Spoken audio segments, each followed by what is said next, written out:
This is the Ferrari Purosangue. It's the first SUV Ferrari has ever made. Though Ferrari are in denial because they're refusing to admit the car is actually an SUV, even though it has a raised ride height and tallish practical four-door body. Anyway, in this video I'm going to tell you everything you need to know about this, the first ever Ferrari SUV, even if they say it isn't that. Because I'm Matt Watson and you're watching Car Wow. Buy, sell, Car Wow. Ferrari has a seriously impressive history when it comes to sports cars. It's been making them for 75 years, so it knows the recipe off by heart, like all good Italian chefs. You start with a big engine, at the front or in the middle. Then you cover it in some gorgeous aluminium or carbon fibre bodywork. But this new Purosangue, which means thoroughbred in Italian, changes everything. Even if you ignore the fact it's an SUV, it's still the first ever Ferrari production car to come with 4 doors. And that's shocking enough. But despite all that, it's not like Ferrari's designers started with a completely blank sheet of paper. The Purosangue borrows plenty of design cues from other, more normal Ferraris. The headlights look a bit like stretched versions of the ones on the SP1 Monza. And from the side, the air vent behind the front wheels and the shape of the windows reminds me of the old Ferrari FF.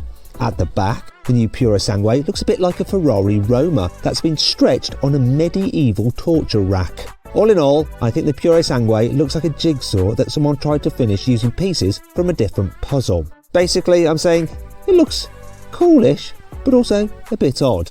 Anyway, what do you think? Do you like the new Ferrari Purosangue, or would you rather have something like a Lamborghini Urus, an Aston Martin DBX, or Bentley Bentayga Speed? I'll put a pinned comment down below so you can actually vote on which of those is your favourite SUV. There's at least one thing about the new Purosangue that stays true to Ferrari's roots, and that's the engine. Ferrari could have played it safe and given this car the 3.9-litre twin-turbo V8 from the Roma, but Ferrari set its sights on outgunning the Bentley Bentayga Speed with its massive 6-litre twin-turbo W12 engine.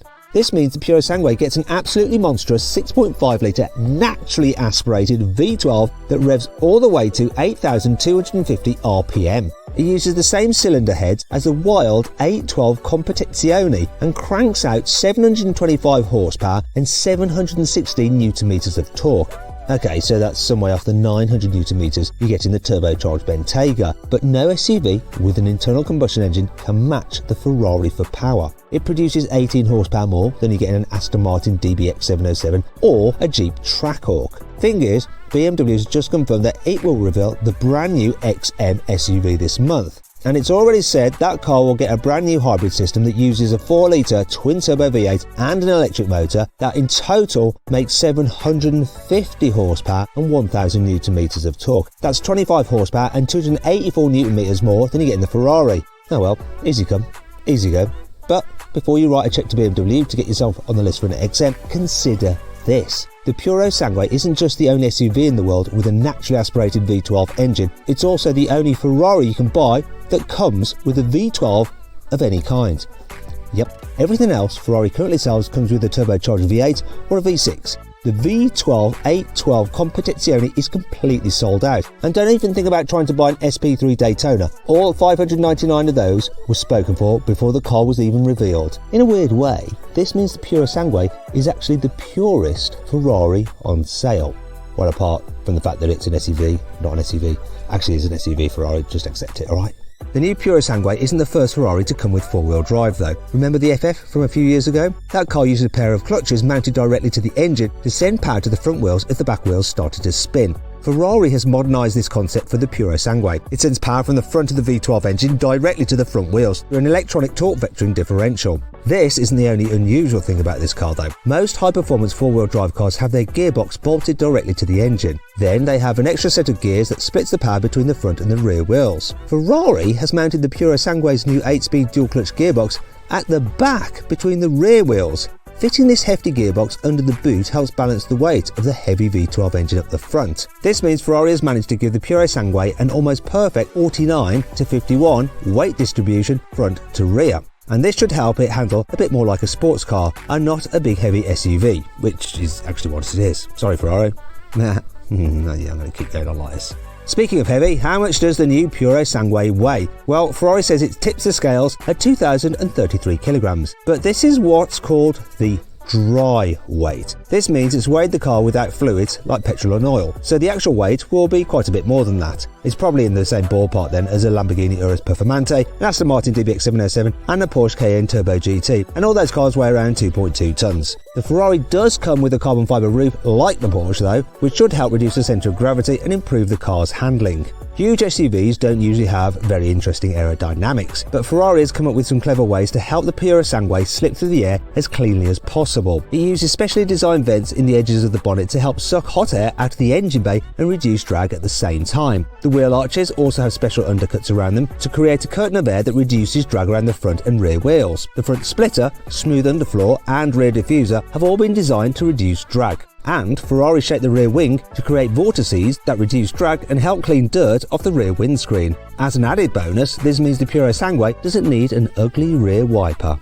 How do the new Purosangue's performance stats compare with other SUVs though? Well, this four-door Ferrari will accelerate from 0 to 62 miles an hour in 3.3 seconds. That's exactly the same time it takes an Aston Martin DBX 707, a Porsche Cayenne Turbo GT and a new Lamborghini Urus Performante to do 0 to 62. It appears that these cars have all been benchmarked against one another. This is important anyway because all those cars share the #1 spot as the quickest accelerating SUV on sale. Although I've timed a few of them, and one of them, well, the Porsche Cayenne Turbo GT of course, was slightly quicker than it was claimed to be. This is how fast that car was.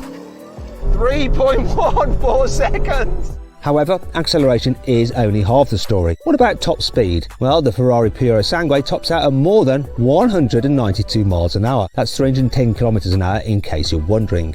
Ferrari has kitted out the Purosangue with loads of clever chassis control technology to make sure it drives like a proper Ferrari should. Well, supposedly should anyway. For starters, it has a version of the 812 Competizione's four-wheel steering. This has been recalibrated to work alongside the torque vectoring front differential to make the car more agile in tight bends. There's also a brand new active suspension system that uses a unique type of adaptive damper to reduce body roll in fast corners. But amongst all that supercar tech, the Purosangue also comes with hill descent control as standard, even though it's not an SUV at all, is it? The new Purosangue's cabin gets a curvy dashboard that's supposedly been inspired by the one in the SF90. You get a digital driver's display like that car and a set of similar triangular air vents. The biggest difference compared to the SF90 though is a brand new 10-inch touchscreen directly in front of the passenger. There's also a small panel with touch-sensitive controls for the heating system in the middle of the car, with a rotary dial that raises up out of the dashboard. The steering wheel gets Ferrari's classic Manettino switch for changing the car's driving mode, and Ferrari has introduced some new interior options for the Purosangue, including carbon fibre panels with a special copper weave. There's also a more sustainable version of Ferrari's signature Alcantara trim, and you can get the carpet made from a high-strength material inspired by military uniforms. You can also ditch the standard carbon fibre roof and get a full-length panoramic glass roof instead, if you want to. After all, it's an SUV, so it's more about practicality than handling. One of the coolest things though about the new Purosangue are its rear doors. These are hinged backwards, just like the ones on a Rolls-Royce Cullinan, another SUV. But unlike the car, you cannot get a 5-seat version of the Purosangue. It's strictly a 4-seater, so it has just 2 back seats, which means it can carry no more people than the old GTC4 Lusso. This sounds a bit daft, but it's exactly the same story with the Cayenne Turbo GT, which also only has 2 back seats, and it's still an SUV. Just like in that car, tall adults might struggle to get comfortable in the back of this Ferrari as well, but that's the price you pay for a swoopy roofline on your SUV. I'm going to stop saying SUV now, I think you've got the point right. Anyhow, it's not all bad news. The Purosangue's 473-litre boot is the largest of any production Ferrari, and you can get a special fitted luggage set to make the most of it too. Well, for a price of course. While I'm on the subject of price, how much does the new Ferrari Purosangue cost? Well, Ferrari hasn't confirmed exactly how much they're going to charge for it yet, but don't be surprised if it ends up costing more than £300,000, which is about £100,000 more than a Bentley Bentayga Speed, and it's twice the price of the £150,000 Porsche Cayenne Turbo GT. And most importantly, that's before you've added any optional extras, like that lovely luggage.